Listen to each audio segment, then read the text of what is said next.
Հավատքի բանկի գրքույկը Չարլզ Սպերջեն, օր փետրվարի 21։ Նա կօրհնի Տերից վախեցողներին, փոքրերին մեծերի հետ։ Սաղմոս 115-րդ գլուխ 13-րդ խոսք։ Սա քաջալերանքի խոսք է նրանց համար, ովքեր խոնարհ դիրք ունեն և համեստ վիճակում են։ Մեր Աստվածը մեծ ողորմությամբ է հոգ տանում նրանց մասին, ովքեր ունեն քիչ ունեցվածք, փոքր տաղանդ, սահմանափակ ազդեցություն և փոքր կշիռ։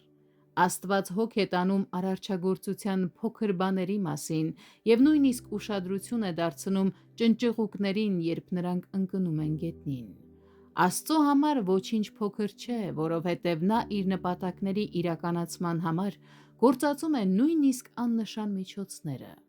Թող մարդկանցից ամենափոքրը Աստծուց օրհնություն խնդրի իր փոքրության վրա, և նա կհամոզվի, որ իր գործունեության սահմանափակ ոլորտը օրհնված է։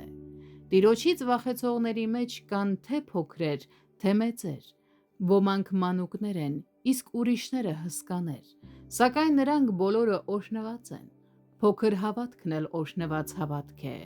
դողացող հույսն էլ օրհնված հույս է։ Սուրբ Հոգու յուրաքանչյուր շնորհ, նույնիսկ եթե դեռ միայն բողբոջի մեջ է, իր մեջ օրհնություն է կրում։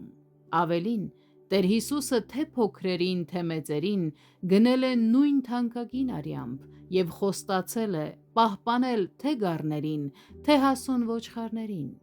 Ոչ մի մայր չի անտեսում իր զավակին, որովհետև նա փոքր է։ Ընդհակառակը, որքան փոքր է նա, այնքան ավելի քնքշորեն է խնամում նրան։ Եվ եթե Տիրոջ մոտ որևէ նախապատվություն կա, նա նրանց չի դասավորում որպես մեծ և փոքր, այլ փոքր և մեծ։